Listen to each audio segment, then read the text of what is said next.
Hello, this is Kerry with MathWorks, and welcome to part 2 in our PLL video series. In our introductory video, video 1, on the topic of PLLs and mixed signal Blockset, I had pulled in this integer in single modulus prescaler block. I had configured it um, to be a times 70 integer in PLL. I had set up the phase frequency detector, the charge pump current, the VCO settings, um, the divider value, calling here the prescaler value. It's actually a divider. The loop filter settings, which were based on a 1 megahertz loop bandwidth and a 45-degree phase margin. It had designed or chosen some particular RC values. And then I had put in a 30 megahertz reference, multiplying by 70, and I got a 2.1 gigahertz output. And if we look at the top trace of our scope up here, that we could look on our scope and we see it's around 2.1 gigahertz. In fact, if we just zoom in on part of it, it'll actually go to essentially precisely 2.1 gigahertz. So that's measuring the frequency of this top waveform. So in this scope, what I've done here is I've turned on measurements and I've turned on bi-level measurements. And there's different types of measurements, but this is the ones that will measure things like duty cycle, rise time and fall time and frequency.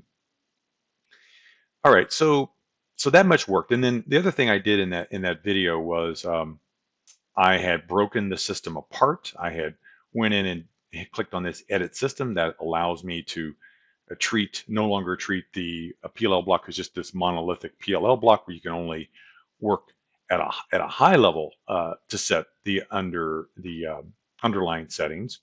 But you can also then, if you click on edit system, you can work underneath the hood and you can start moving blocks around. You can add blocks, you can delete blocks, you can make certain changes to the PLL, which sometimes is quite desirable.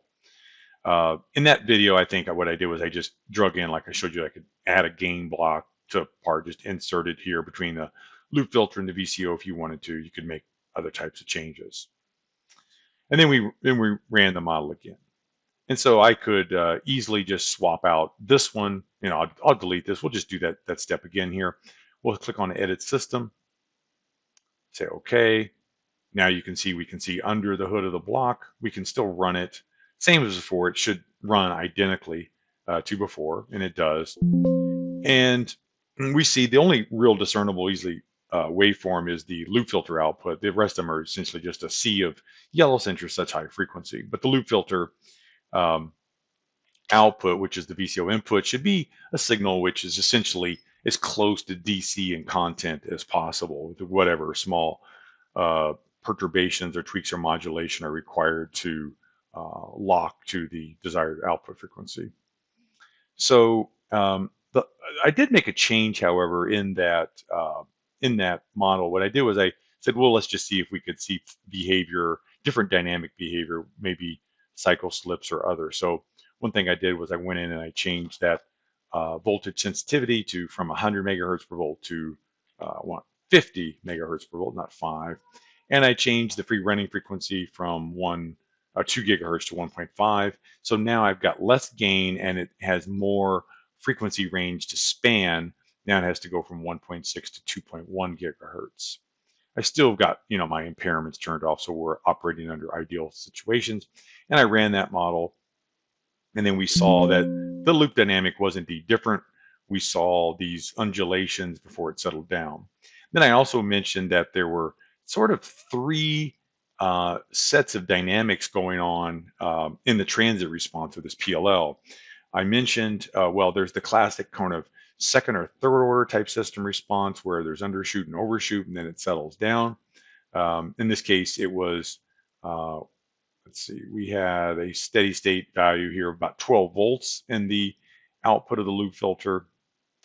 And we had other dynamics going on as well, not just the classic second, third order system type response, but we've got some various undulations or other frequency behavior. If we zoom in here, we will see that we've got other dynamics going on in the PLL.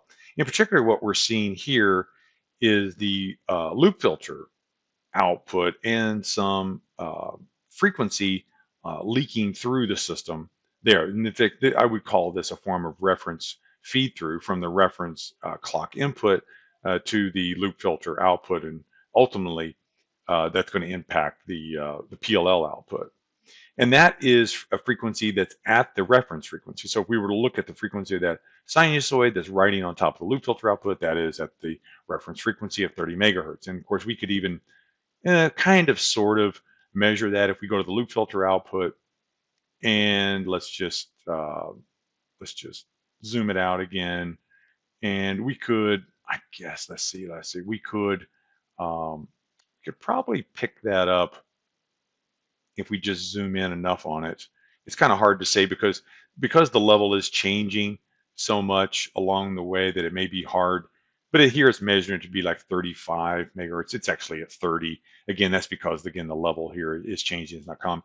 If I were to put this on the up signal, measure the frequency, it's perfect 30 megahertz, or the down frequency, it's on around 30 megahertz. Again, this is not a perfect frequency measurement.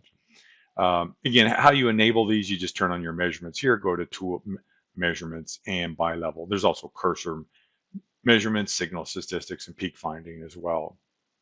Okay, so one thing I also mentioned at the end of that video was that there was a cycle slip going on, most likely. And when you see this sort of change of direction in the signal, again, when you're seeing this third dynamic, not just the second, third order system response, not just the loop, the reference feed through due to the switching in the charge pump, and basically the phase frequency detector charge pump behavior where you're getting that 30 megahertz feed through, but you've also got this change of direction kind of signal where it kind of adapts and then it cuts back and it kind of adapts and cuts back. That's due to a cycle slip. So if we were to zoom in early on the dynamics of this PLL, what we'll observe is that if we start, we should have alternating up-down pulses, meaning we've got an up pulse there, rising edge, then we've got a rising edge on the down pulses. So that's alternating, bang, bang.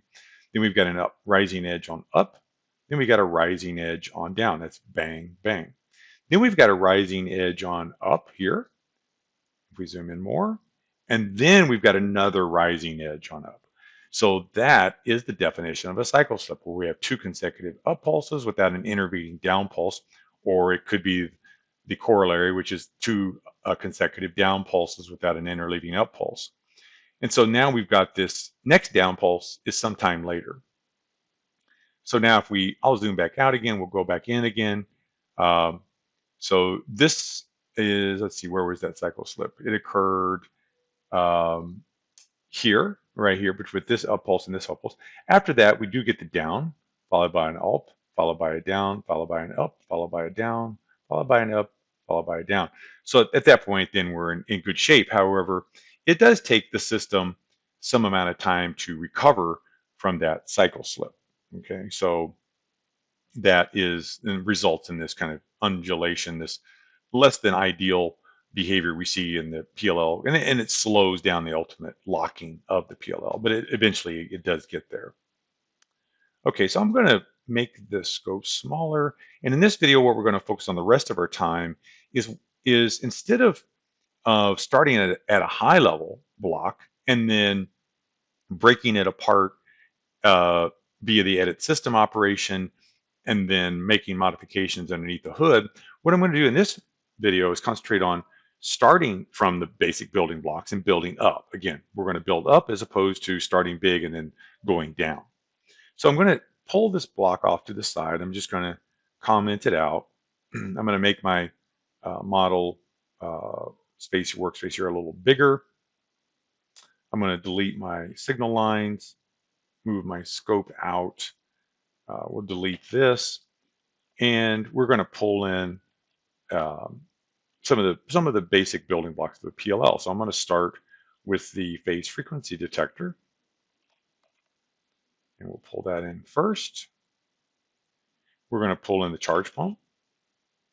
That goes next. Wire that up. We'll pull in the loop filter. I'll go here. We'll pull in a VCO, and that'll go here. And then I'll wire that up accordingly. And then we will have a divider. So we call that our single modulus prescaler here. It's actually a divider. I'm going to hit Control R to rotate the block, clock VCO clock out to clock in, and then clock out to clock in here. The divide by factor is going to be a nice clean even 70. I'm going to rotate that divider value block. We'll call that 70 for a divider value. We can always label these. We can move the labels around.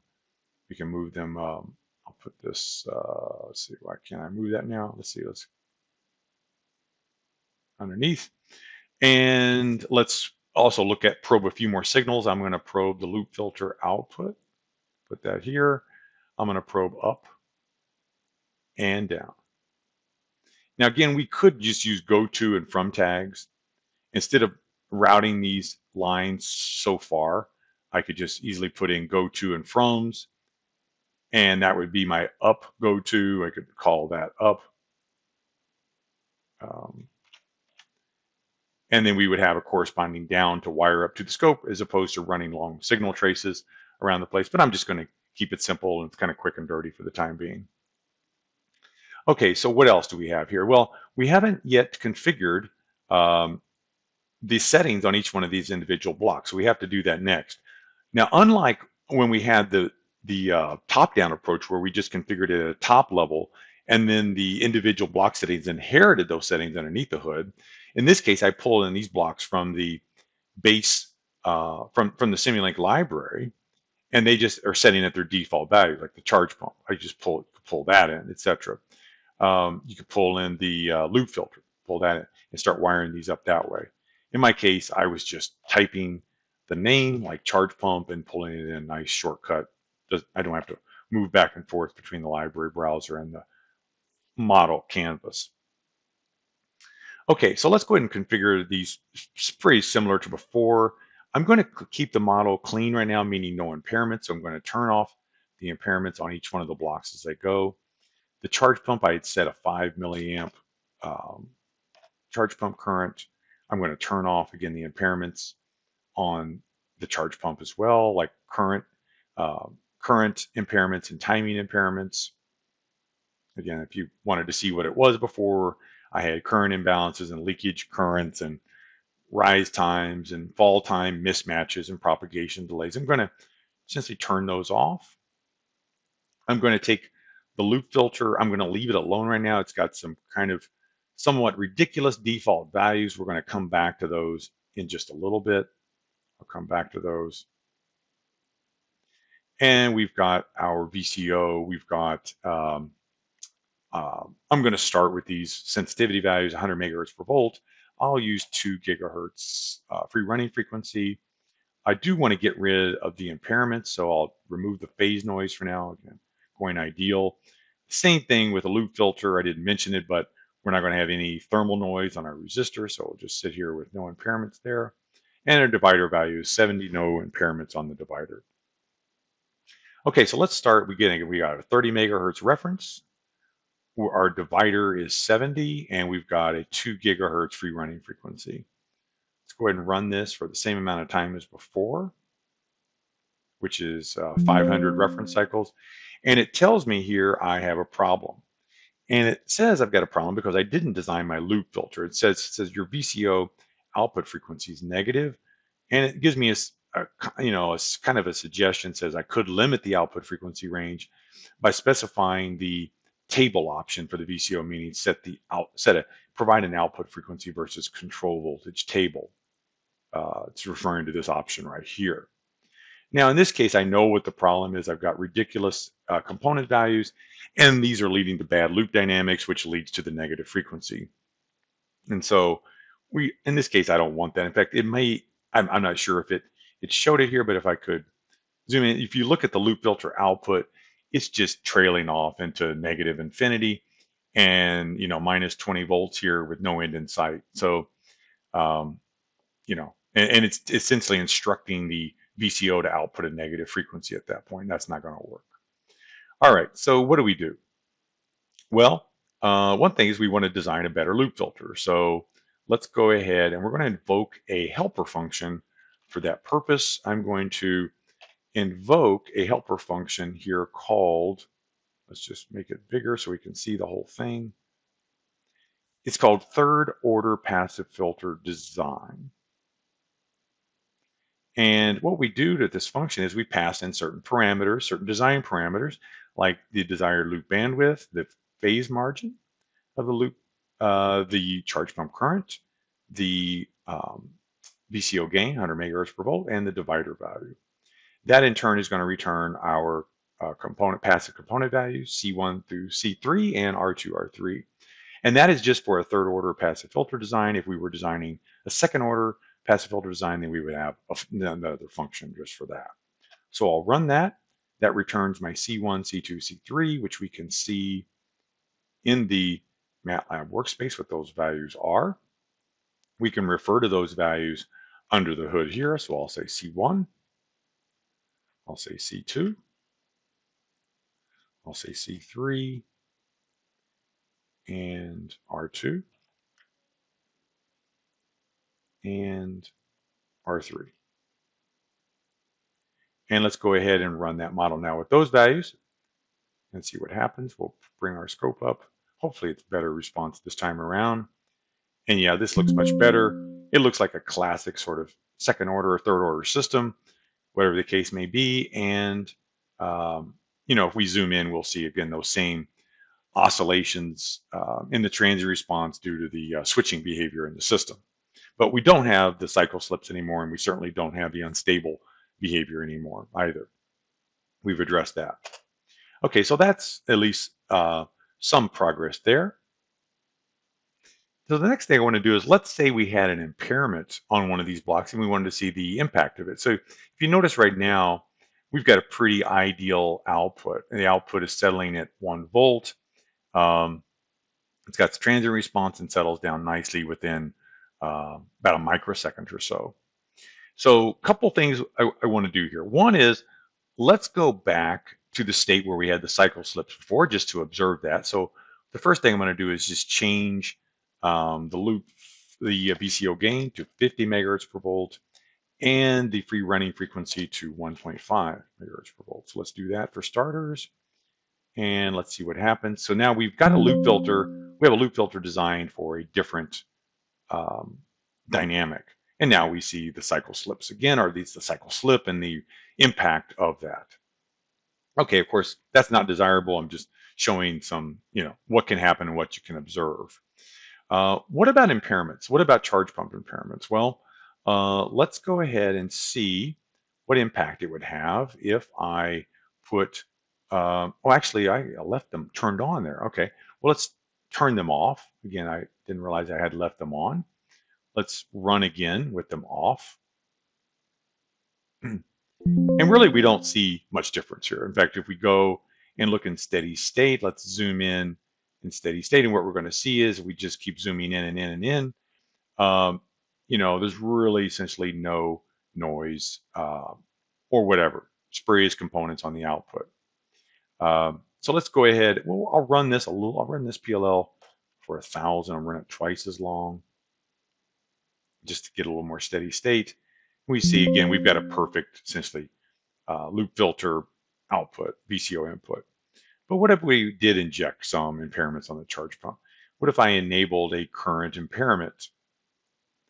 Well, for instance, let's say I had a leakage current of a fraction of a tenth of a nanoamp and a current imbalance of, let's say, a microamp, okay, or something to that effect.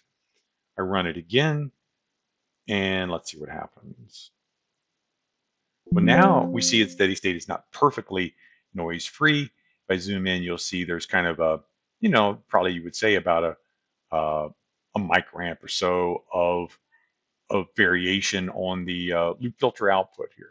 And of course, you could also zoom in if you wanted to see the frequency of that variation. Again, I would expect that to be around that 30 megahertz frequency.